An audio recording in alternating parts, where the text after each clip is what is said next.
Let's welcome back Melinda Anderson, who is joining me to co-host this interview. Hey, Melinda. Hey Matt, how are you? Good. I'm doing great. And Melinda, I know we've talked about so many different topics impacting not only students, but also advisors and advising professionals. And one of the topics we've chatted about before has been advisor wellness. And last year, in episode 77 of the podcast, that episode was about advisor wellness and burnout, and also a grant initiative aimed at helping advisors with wellness and helping to combat burnout. And we thought it would be great to bring back to the podcast those two amazing individuals and talk about this topic and what has come out of their advisor wellness grant initiative. So let's welcome back our friends from the Stupski Foundation. We have Jennifer Nguyen, the Director of Post-Secondary Success, and also Cheri Souza, the Hawaii Post-Secondary Success Program Officer. Jen and Cheri, it's been far too long. How are you? Great, Matt. It's good to see you, and congratulations on the 100th. I'm super excited to kind of hear the podcast, and always wonderful seeing you, Melinda. And just wanted to say thanks for having us back. It's a pleasure to be here again, and I'm doing really well, and very excited about this conversation too. Yes, Absolutely.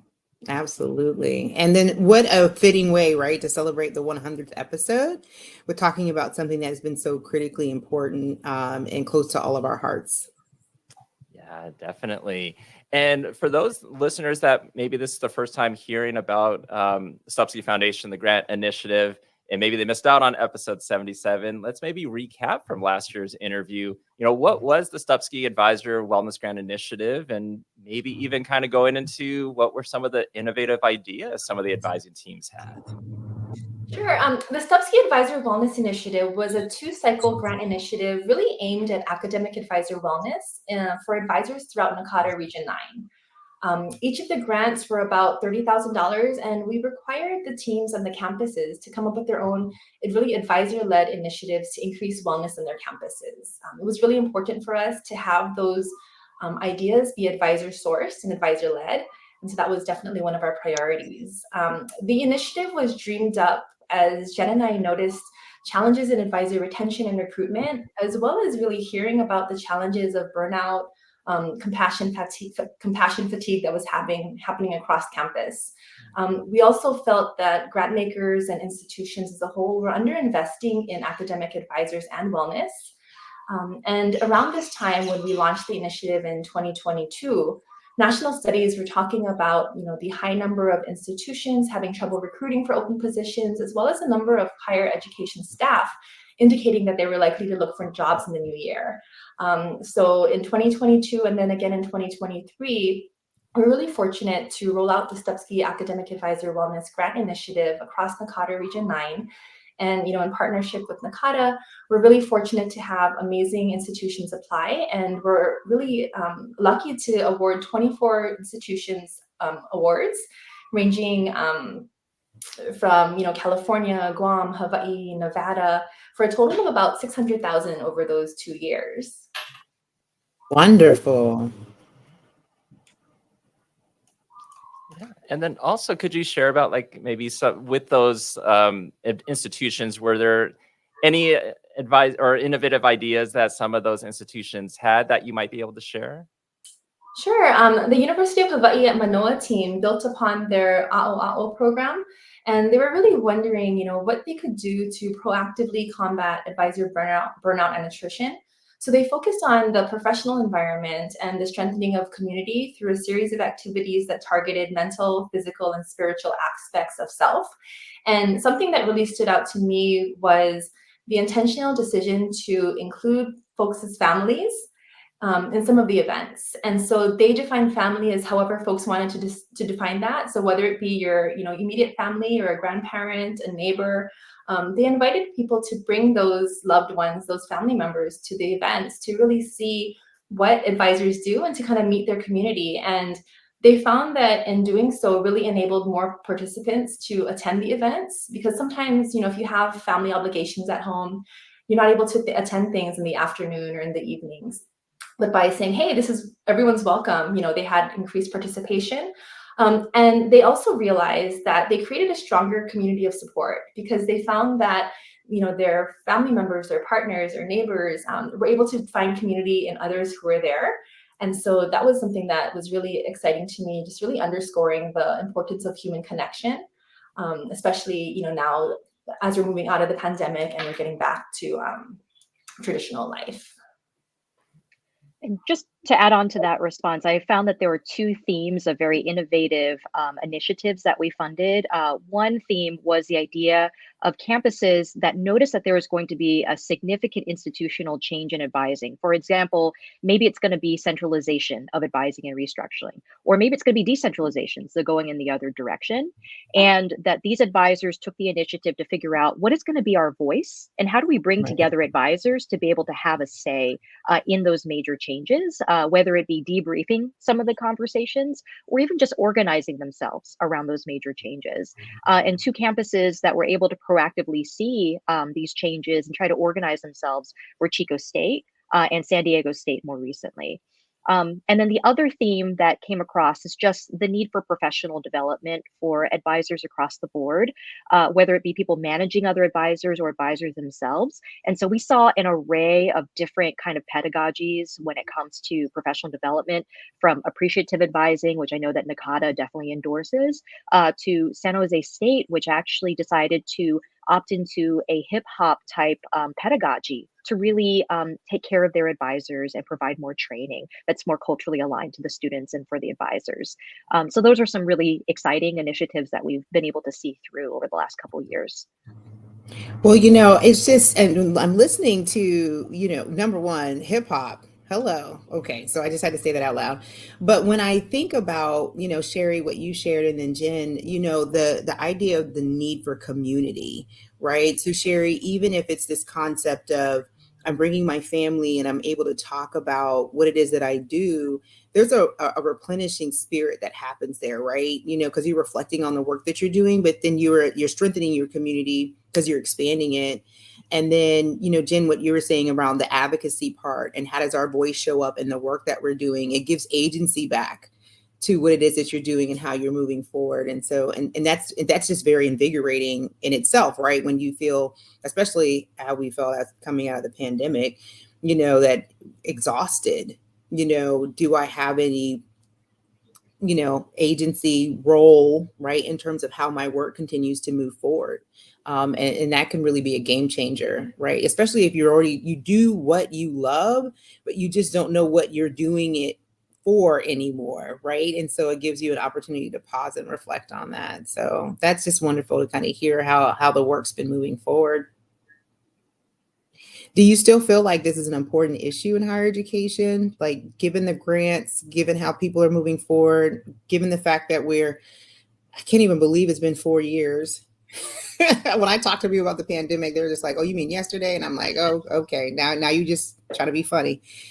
Do you still feel like, wellness, the spaces that you were able to create for advisors and campus communities, do you still feel like that's an important issue? Most definitely, especially as we see the events and in some cases violence that have been unfolding at campuses around the country, in this time. Academic advisors really play such a multifaceted role, and the demands of these roles can really lead to high levels of stress and burnout if the advisors are not adequately supported. And so it was really our hope to create those communities that you mentioned, to create that support for them. Additionally, the data shows that advisors and people in general who have a clear support system, who have that strong, community, a strong network, are really better able to assist students more effectively. And, research has shown the quality of academic advising is linked to student satisfaction, student retention, student success. Academic advisors are superheroes, you folks. I mean, I think definitely wellness is so important. And there's also that growing recognition of the importance of mental health and well-being in the workplace in general. And that includes higher education. And I really think ensuring that advisors have access to mental health resources and support systems and wellness is really essential for their overall well-being and to build their community. Addressing wellness is not only important, just for the retention and recruitment of talented advisors. Promoting wellness can really contribute to a positive change in organizational culture. And that's really what excites me when we talk to some of the campuses is they're saying, hey, my provost, my president, is starting to really listen a little bit more and starting to get excited about wellness. And, I really believe that when institutions are able to prioritize the well-being of their staff, it leads to higher morale, increased job satisfaction, a greater sense of community, and really better overall institutional performance. So I definitely still believe, maintaining and enhancing advisor wellness should be a continuous priority for higher education institutions to really ensure the overall success and well-being of both advisors and the students that they serve. And just to add on to that, Melinda, something that you said really resonated with me, and that's the idea of community being central and really important to wellness. And what we're finding is community takes so much time to build, especially post-pandemic, in a hybrid working environment with people coming back, but maybe they're coming back on different days of the week. So it's a question of how do you create consistent community? And that takes a lot of time. And so that's why the investment is a long-term investment and not just a 1 or 2 year grant. But there's something else that is really interesting, and that in philanthropy, we say something akin to culture eats strategy for breakfast. Breakfast, Which yeah. basically means like, you could have a beautiful strategy and a bunch of initiatives, but if people don't believe in it or the culture isn't with it, then that strategy is going to die. And what we're finding is that it's going to take a while for the culture of wellness to take root, for it to supersede the idea of strategic wellness that is endorsed very high up, that might not be the most strategic forms of wellness. And it's premised on community and really centering advisors and the worth of advisors on our campuses. Right. No, thank you. That's a very strong point. And I love that quote. And sometimes I use it when I talk because you're right. It doesn't matter how amazing your plans are, right? If the culture in place isn't going to allow those efforts to be sustained. So in terms of the cohorts that have come through, what is the encouragement around how are they building sustainability around the new work that they're doing? What has that looked like so far in terms of their sustainability plans for the future? Yeah, sustainability has definitely varied by campus, and I feel like a lot of what's going to be sustained are the learnings. And I think those learnings are going to be what will have a continuous lasting impact on the campuses, contributing really to the way that new initiatives are conceptualized and developed. For example, going back to the human connection piece that we talked about, Chico State really learned how important human connection was and found that their advisors really preferred group activities versus individual options. And so that's really changed the way that they're thinking about moving forward and thinking about planning other things, is, really keeping in mind the importance of that in-person connectivity. We have other institutions who are thinking more about, how to involve advisor voice in all of their initiatives. Folks were providing feedback that sometimes advisors don't have the most voice on campus, even when it comes to initiatives that they are implementing. And so a lot of conversations about what can they do to increase advisor voice. And just to add on to that, the one place where we really are trying to figure out is the financial sustainability piece. I think that's the piece that all of us are trying to figure out right now, especially with enrollment declining at quite a few campuses. Some have actually jumped up in enrollment, which has been really exciting. But the result has been budget declines over the last couple of years, which I think our folks who are listening to this podcast might be experiencing. So we're really trying to figure out, how can we make the business case for wellness to show that retention of advisors means that you don't have to spend money on recruitment practices, on retraining people who are new to the campus, and showing like the data on wellness means that students are also positively impacted by advisors who stay and who are consistent and a part of the culture of the campus. So that's the piece that we're really trying to work on right now, is that financial sustainability piece that would require some level of administrative advocacy, which a lot of our campuses are trying to engage in at the moment. Yeah, I know budget for sure. I know a lot of colleagues at a lot of schools here in California are kind of being told, budget's not really looking good. And especially like you're talking, Jen, about the enrollment decline. And if that's going to continue on for, the next, however, how long that's going to end up being. But I guess also now that you've had 2 cohorts, what are your personal thoughts, your professional thoughts of how this grant initiative has gone? I think for me, my dream kind of going into this initiative was threefold. First, I wanted to provide the necessary funding to really empower advisors and giving them the funding that provided them the freedom to dream. and then the agency to really experiment, collaborate, and explore what wellness meant to them.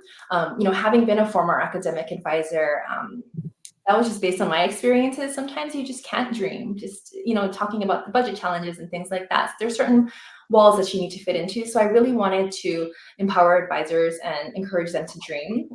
Second, I really wanted to elevate the academic advising profession on campuses. Mhm. A previous member of the community, I firsthand experience with how advisors' voices are sometimes excluded from the decision-making process. And so it was really important that we gave advisors a voice and really let them lead these initiatives. And finally, I really had hoped that this initiative would offer a valuable professional development experience for advisors, really, to talk to Jen's last point, encouraging them to seek out additional opportunities to support their needs and really not be afraid to lead with curiosity when things don't make sense. And so, for me personally, I think after the two cohorts, the cohorts totally met all of my hopes, and there's definitely a lot of work that still needs to be done to influence campuses and change that campus culture and increase the amount of funding that goes into wellness initiatives. But I think that advisors can really be on the front lines, leading the way for this charge and really showing their campuses what it looks like to be healthy and well, and how important that is. And just to add on to that, I love this initiative so much. I mean, Cheri and I, our jobs is to check in with the campuses once or twice a year to see how things are going and to act as a reflection space for implementation of their plans. And the level of excitement that advisors feel every time they get on the call of being able to try something new and to innovate something new that's might be different from their day-to-day routine is just so exciting to hear, as well as the creativity that we get to hear on a regular basis from these group of advisors and campuses.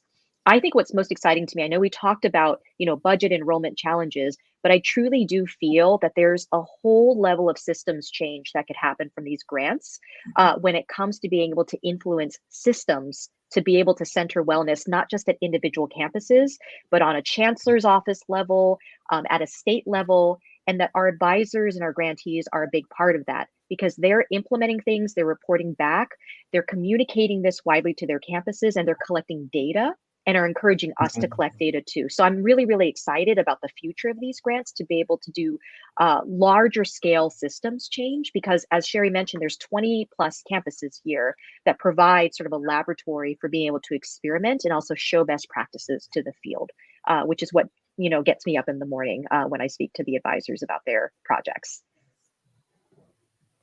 And I do want to add too, just from an individual standpoint, I know, Cheri, you were talking about like the professional development of these advising teams. And I'll say for me, for sure, like the team I'm on at Cal San Bernardino, and we received the grant from you all as well.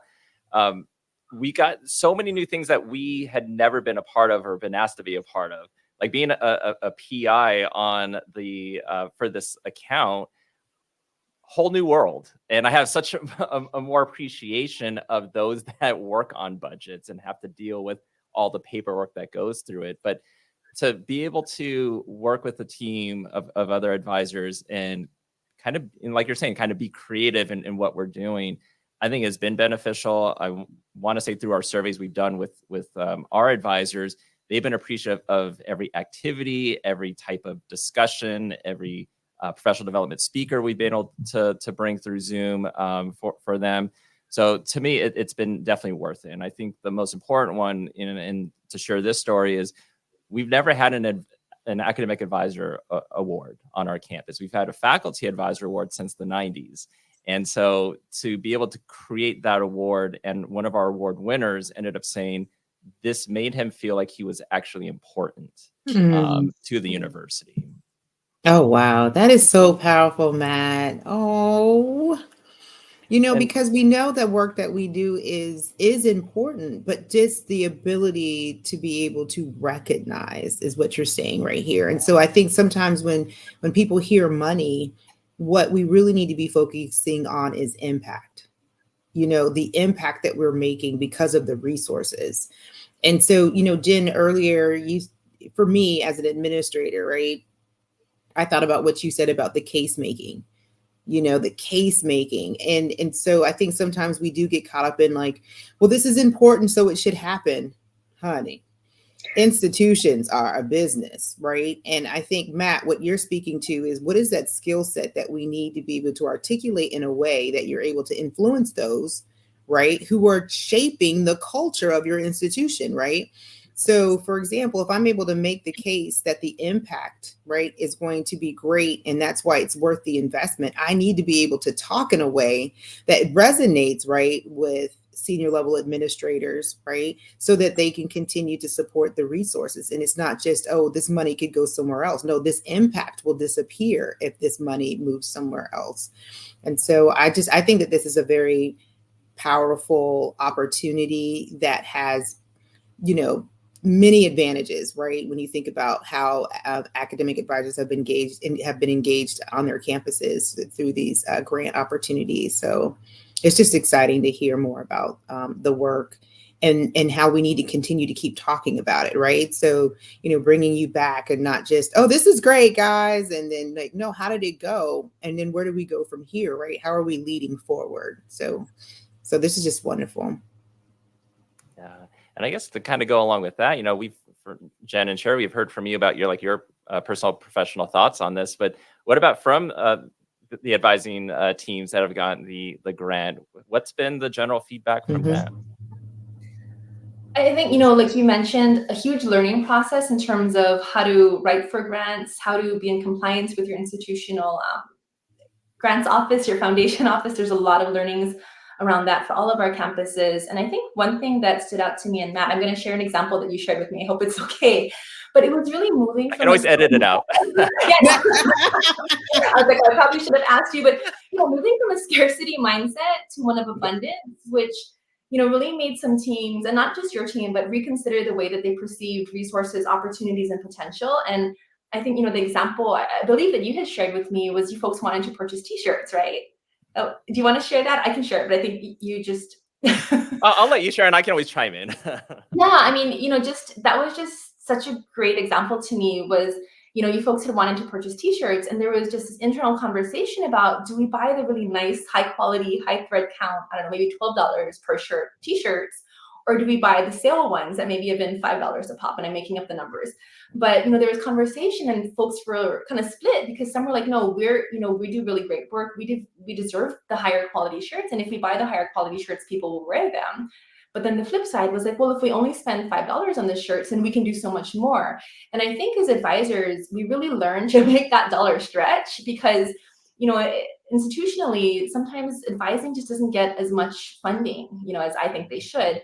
And so to hear so many campuses go through similar conversations about just how challenging it was to really move from that scarcity mindset. And also for the advisors that they served, you know, folks were sharing, I think it might have been your campus as well, that people pre-ate breakfast before coming to an event with breakfast because they're so used to being given just, you know, I'm trying not to be rude. They're so used to be given just some pastries and coffee.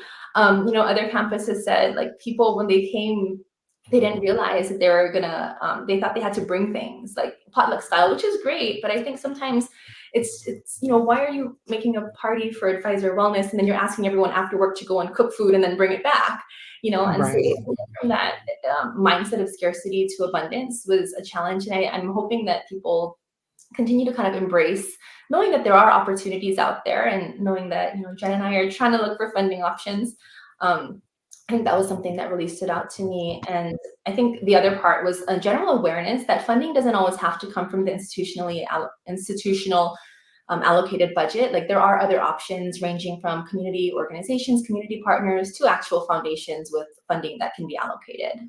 Oh yeah, absolutely. You know what I think about that scarcity mindset, you know, if you haven't seen the opportunities or the possibilities, right? You only know what it is that you've experienced. So I'm going to eat before I come here because usually there's no food here. Then you get here and there's bacon and you're like, whoa, maybe I was invited to the wrong meeting, right? But what I love what you're saying, Cheri, is that campuses have been a part of this initiative now have the confidence of saying, I've written a grant, it was awarded, I've done the work, I've reported back, we have outcomes that we can speak to that then I can take to the next funder and say, this is what we were able to do with the investment. And so now we're looking for either sustainability or we're looking to change, our direction with these additional resources, right? Because now you're able to know, how do you articulate that? How do you speak to that? But the confidence piece, right, is so big in terms of thinking about, I don't always have to just settle, right? Is kind of what we're speaking to, for what it is that's being given to me. I can create differently here and impact so many people, right, who give their heart every day to make sure that their students are successful. We can do that for ourselves, right? And we can build communities that strengthen the work that we do. And I think sometimes administrators want to do more, but they feel like, I can't, my hands are tied, right? And so then them seeing you, well, how about this opportunity? And then, you're probably going to build coalitions along the way, right? Like, oh, we can do that. Okay, well then what do you need from me? What can I do? How can I help with the reporting? You know what I mean? Because when people want to be a part of winning teams, right? I'm thinking about the Olympics, in a couple of weeks, but people want to be a part of winning teams, right? And if you're a winning team, then I want to be a part of this team, right? So I just love how it's this domino effect, that we're seeing. And Melinda, just to speak to what you're saying there, the dynamic that I'm noticing is that we wanted to give control back to the advisors, and Cheri and I were very, very specific about the initiative, that we were not controlling the way that funds were being used on the campuses, that the advisors had full jurisdiction, and that was by design. And it was because we were noticing that during the pandemic, there were a number of factors beyond the control of many advisors that sometimes it felt uncontrollable to be working on a campus and as an advisor. With the pandemic, work from home, a lot of external circumstances impacting advisors. And so it was this level of saying, like, burnout is perpetuated from feeling like you don't have control. How can we give this small level of being able to have advisors dictate their own destinies with these funds, and that they're making good decisions, really, really good, sound financial decisions based on their previous history? And it's just something that I'd love to say directly to administrators everywhere, that when we give money, to our teams, maybe having less strings, but with impact still at the center, I think it's possible. And that it's not a binary either or, that there's a path forward. And we've seen this happen, it sounds like 24 times, according to Cheri, with the number of grants that we've had out there. But I love what you stated, that it's a level of trying to make sure that we give control back to the folks who are directly impacted, and who are also giving direct services to our students. Right. Yeah, and I think a lot of that connects to, yes, building the community, but also kind of building the trust, or getting back the trust, because I know, Cheri, we had talked about like the breakfast. So like our first, our kickoff event, we had a full spread, and we had told the advisors pancakes, bacon, eggs, everything. And yeah, we had a couple advisors after that event come up to us and say, hey, we actually ate breakfast because we didn't actually think there was going to be this full spread. It was going to be, some muffins and coffee, and then we would still be hungry afterwards. And I think after that event and knowing, it's like, yeah, we said what was going to happen actually happened. Then okay, now we believe you, now we trust you. And everything that we've done, and I think a lot of the advising teams probably have done as well, is like they've asked their advisors, what do you want? This is our money. How do you want it spent? And, even like the t-shirts, again, we're used to stretching that dollar as long as we can and holding on to the money because we don't know if we're going to have it. But I think we kind of remembered from the orientation that we had in Portland, and, it was reminding us, okay, well, Jen and Cheri said, dream big, and hey, this is the money we have, use it. And I was like, okay, let's get that better quality shirt. But we also included our advisors in terms of like, well, we're going to get a shirt. How do we design it? Give us your ideas, and let's put it all together and have a t-shirt that's been created, for us, by us. And I guess kind of leading into that, we're talking about funding, but of some of these ideas that advising teams have had, can these be implemented if one doesn't have access to funding or has very limited budget? Yeah, definitely. I mean, I think the easiest thing is taking advantage of campus resources. So a handful of campuses were able to really leverage wellness facilities or programming that already existed on campuses. But then they're able to work with those departments to have them expanded and offered specifically to advisors. So that also includes your administration. So I would say, communicate with your administrators to have an administrative advocate on your side who's willing to champion wellness, because we talked about earlier, once you build that community, you have your strong community of these great rabid fans about wellness, and then there's more strength in numbers, right? And you have that advocacy. If you have the data to back things up, and so Melinda, you had talked to that point as well, it's especially helpful if you can gather data to back up your wellness initiatives, and really that kind of just helps advocate for more resources on campus. I think another learning that one of our campuses had was really reviewing and understanding the metrics their institution was using to evaluate the advising department. And I think about this one because what it allowed them to do was free up time. They realized that what they were offering to students was not what they were being evaluated on. And so then they stepped back to really reassess their own personal workloads. And as part of the grant, they realized that they were doing so many extra things that were not being measured by the institution. And that had inadvertently, created a lot of work for themselves that the institution just wasn't looking at. Not to say it wasn't valuable, but the institution wasn't looking at, those things when looking at performance-based budgeting. And so they were essentially doing all these great things, but they were kind of falling short in one of the other areas the institution was looking at.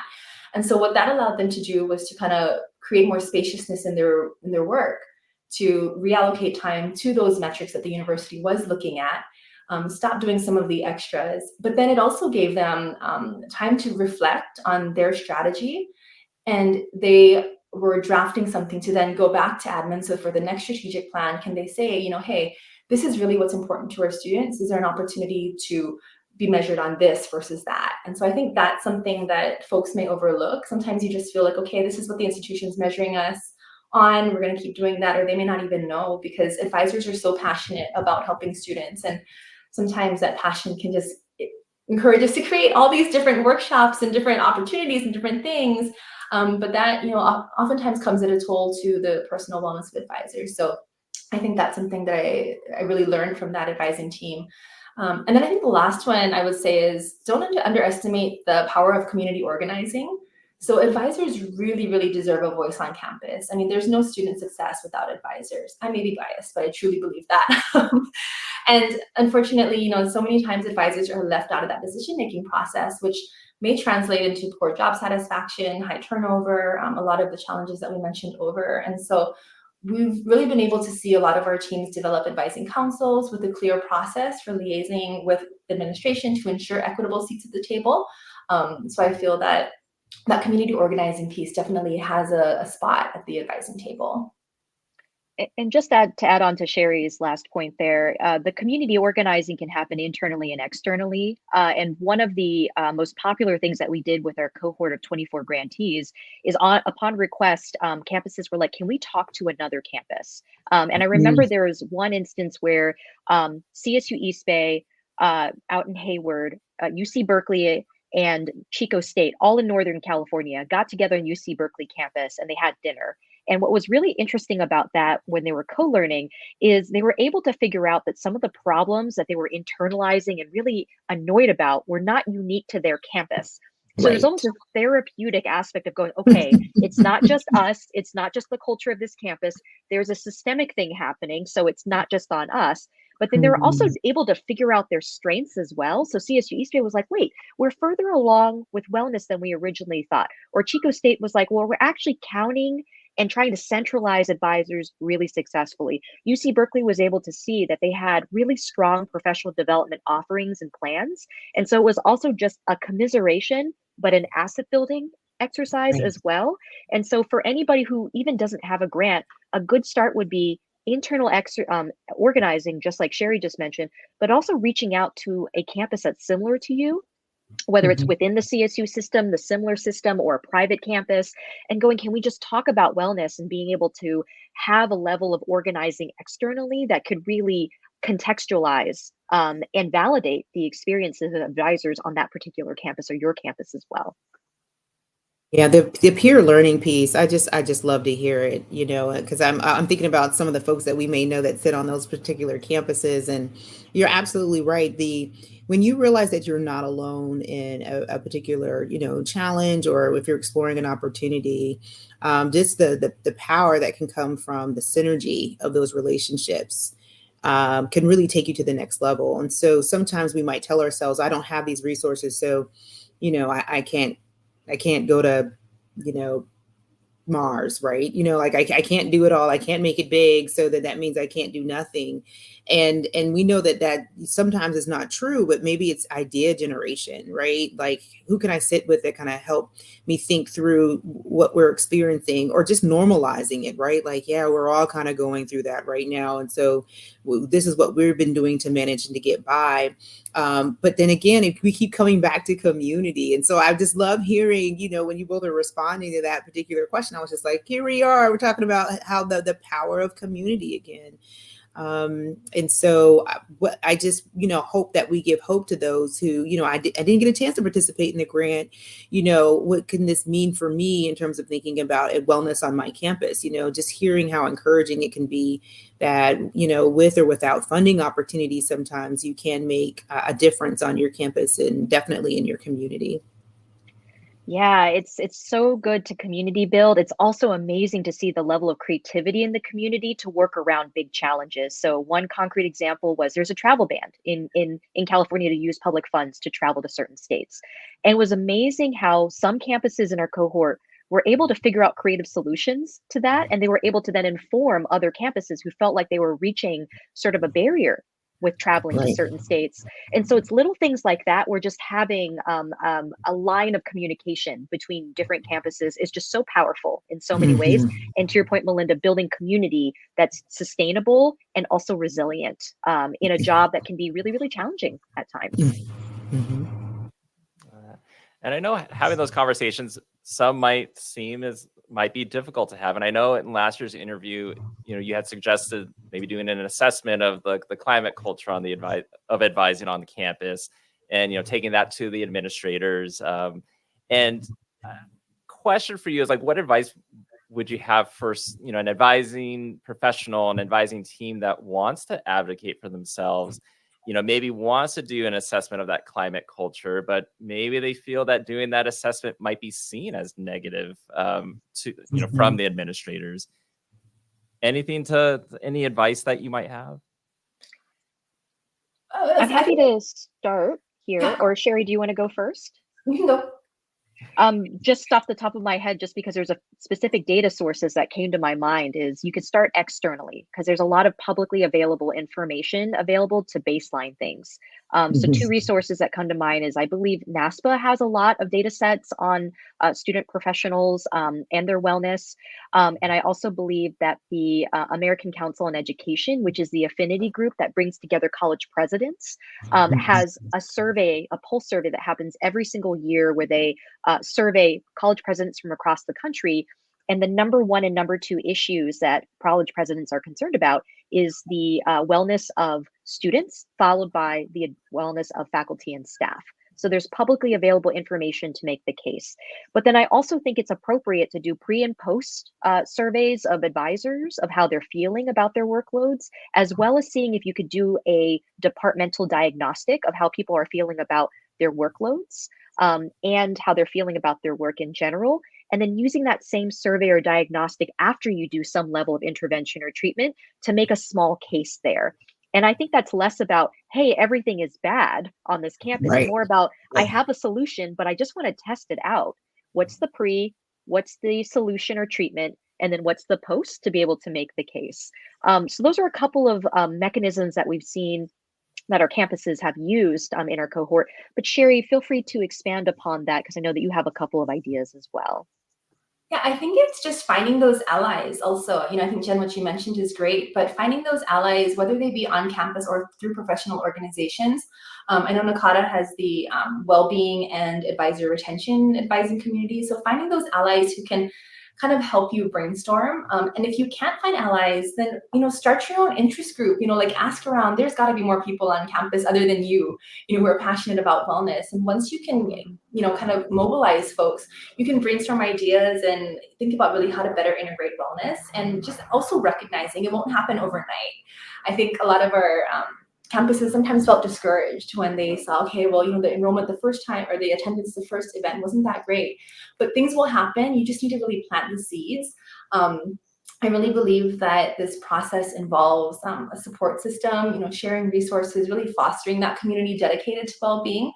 And so sometimes you just need to plant the seeds, and those seeds are going to take a while to grow, but when they do, it's going to be amazing. So really just going back to community, I think society has taught us, that sometimes you don't want to be like, you want the multi-million-dollar house so you can be on top of a hill by yourself, but that's not what we need. Especially in advising, we thrive on that human connection and relationships. And so just really being able to work together, rely on each other, and, leave with curiosity and ask for help, ask for support when you need it. I always believe, what's the worst that's going to happen? You're going to end up where you started. And so if you don't ask, you're missing an opportunity. So. Right. I love both of your responses, because it's really about the framing of how you perceive the problem, right? I think that the delicate part sometimes, if people perceive like, oh, what do you think is wrong? Well, no, I didn't say that. What I'm trying to explore is, how do we enhance, create, how do we expand upon what we're currently experiencing as a community, right? And so I think you're right, Jen, about, the idea of like, hey, I have an idea, let's see how it works, is not this idea of like how somebody can frame that in a complaint. And Cheri, to your point, like, it could be external in terms of peer learning opportunities to help generate ideas in terms of how this work moves forward. And so it's just trying to encourage, our audience who's listening to us to be thinking, number one, this work takes time, but it is worth it. Anything worth it's going to take time. And you're right, Cheri, I love your mountaintop analogy, because oftentimes people, they think that's what this is what they think success looks like. And then you ask a lot of people who are there and they're like, no, actually, that's not what success is, right? Because we're right, we do, crave human connection. And Jen, I do love the sources that you share, because oftentimes when I'm thinking about a problem, I do like to frame it around how other people have framed it. Like, is this framing along the lines of what I'm thinking, or am I thinking about something different? But at least it gives you something to start with, because sometimes staring at a blank page is terrifying. So you show up to the table like, okay, guys, we have a problem here, or hey, I have a solution. And it's just easier to start with something to edit, right, than starting with a blank page. And so I really encourage, if there is something that you want to examine, lead with curiosity. I know we've heard that a couple of times. And so I just want to amplify that, because you both have spoken to that. Lead with curiosity. And then the way that you frame what you want your experience to be, to come from a positive space, because you're really trying to grow community and you're really trying to make a different kind of impact on your campus. Yeah. And, now that the advising cohorts, you got 2 cohorts, I'm assuming majority of them are finished up their grant or will be finishing up their grant soon. What happens now? What's the relationship with those advising teams and the Stupski Foundation? Does it continue? It does. It does. It does in different ways. So we actually surveyed almost all of our grantees, and we asked them, beyond this grant, what do you need from us to make your initiative successful? And the number one request was the development of a data set that goes beyond the 24 campuses to show and make the case for wellness practices, and to really show why people need to invest more in wellness. So Cheri and I are really thinking about what that looks like. We welcome suggestions from the community on the types of data that folks need in order to make the case. So that's priority number one. The number 2 and number 3 thing that we heard are pretty similar, and that's more co-learning opportunities among campuses and among our cohort. So we're going to be hosting more events, and then we're also going to be linking up campuses even more. We'd be interested in hearing from other campuses too, from across the country, if they have best practices that they would like to share out with our cohort as well, to be able to expand the learning community further and see if there are wellness practices that may not be in Region 9 that could be employed elsewhere. So those are the next frontiers. And then sort of the whole frame behind this is how can we use all of this information, all the great energy, bring folks together to make a larger case through communications to the systems and powers that control the piggy banks and the money. And so that's sort of the secret agenda that Cheri and I have as funders is how can we influence with, of course, in concert with our advisors, how money is applied to these interventions and to eventually sustain themselves for the long term. Awesome. And not to do a shameless plug, I promise, but it's just timing wise is how it came about. But anyone listening who wants to learn a little bit more about some of the initiatives, check out the June edition of Academic Advising Today. And you might see an article there from 2 of us on this call. No, Go. No. I was gonna say that's not shameless, Matt. That's not shameless. I think that's a really great way to provide resources that people need. Yes, thank you. And Jen, not to put you on the spot, but kind of put you on the spot. For those that are listening to the audio version, I'm holding up a book, Emerge 2023. So recently, Jen, your book that you're an editor on came out. I was hoping that you could share a little bit about this. Yeah, thank you so much, Matt. And I'm totally good with shameless plugs. I'm going to do one right now, actually. So last year in 2023, I had the privilege of being a Lambda Literary Fellow. It's a retreat that brings together emerging writers who are part of the LGBT community from across the country. And I was selected to edit an anthology of the work of about 75 people who participate in that retreat. This means a lot to me, one, because we're recording this during Pride of 2024, and the launch is actually happening this month. But also, I think we're amidst a lot of contentiousness around book banning and what can actually be publicly available information from queer authors, and not just queer authors, but people of color authors as well, in our libraries and our public schools. So I felt it was really important to lift up the voices of those authors as an editor to the anthology. And so if folks are interested, they can find a copy of the anthology on the Lambda Literary website. And it's also my wellness practice as well, is to be able to support other writers and to write myself. So just thank you so much for allowing me the ability to do my own version of a shameless, but not so shameless plug. No, absolutely. And you guys, please go get that book. And then let Jen know what your thoughts are. And so thank you so much for your work on that. I mean, writing it's work, so thank you. No problem. Thank you.